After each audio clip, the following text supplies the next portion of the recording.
Okay guys, in this episode we're doing a fragrance that's been compared to Coco Chanel's number 5. Let's just see if I do this review, shan't we? So I'm doing a fragrance by Van Cleef and Arpels. God, I really hope I didn't butcher your name. The fragrance is, I believe, one of their most popular fragrances, called First. I have more bottles of this than I care to admit to. I don't know where they came from. They just kind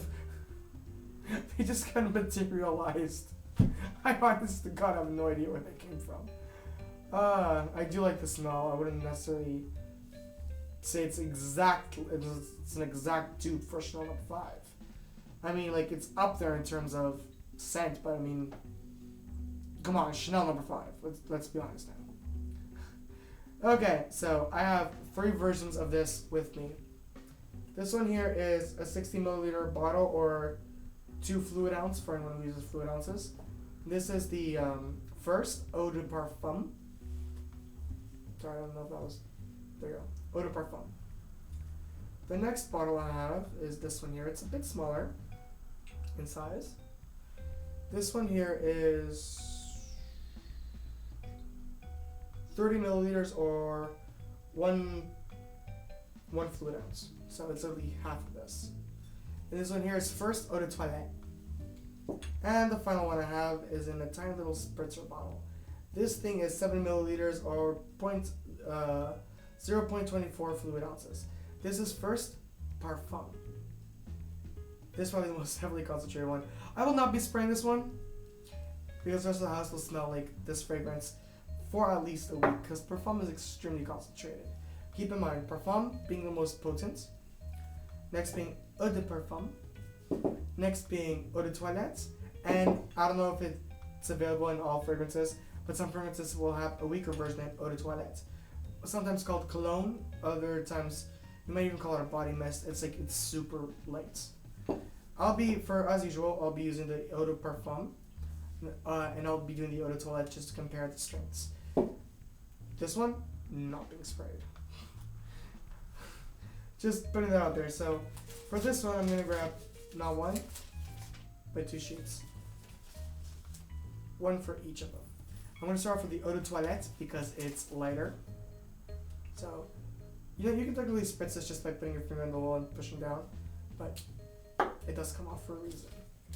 So spritzing the Eau de Toilette. There we go.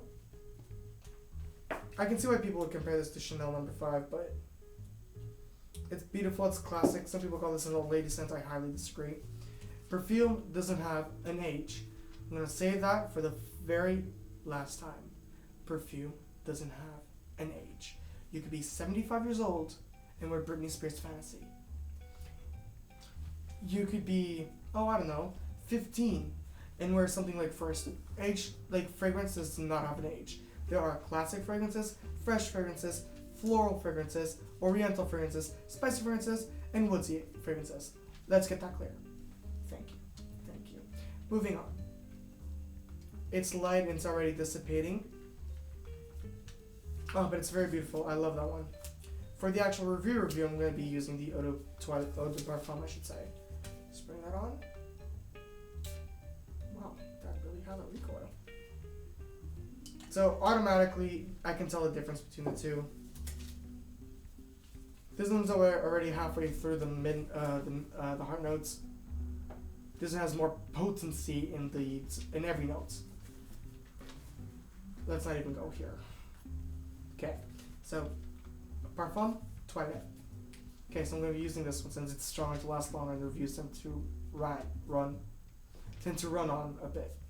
Okay, top notes. Aldehydes. Don't know what it is. I'll Google it later. But whatever it is, it smells fabulous.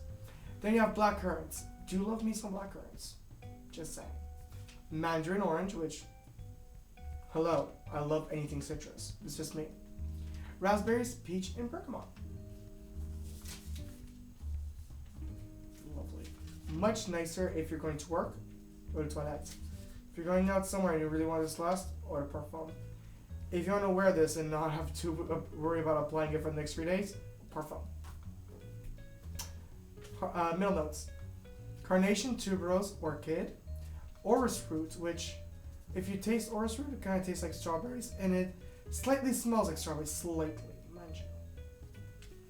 Jasmine, hyacinth, Turkish rose, liang liang, lily of the valley, and narcissus, which sounds like a Greek god.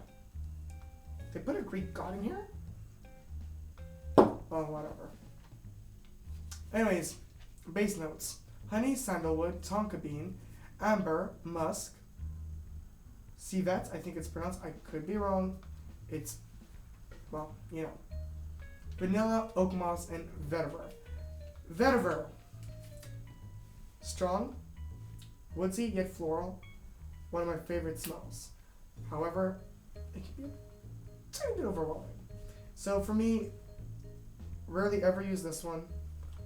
Hardly ever use the Perfume. If I'm gonna use first, Eau de Toilette. It's lighter. If someone doesn't like scents that are this heavy, I'll always go for this one or anything else in my collection. Now, putting these aside and taking these three up. So, no matter which one of these you guys choose, whether it be the Perfume, the Eau de Parfum, the Eau de Toilette, whichever one it is, be the first. We'll see you guys when the Royal Review returns. See you guys.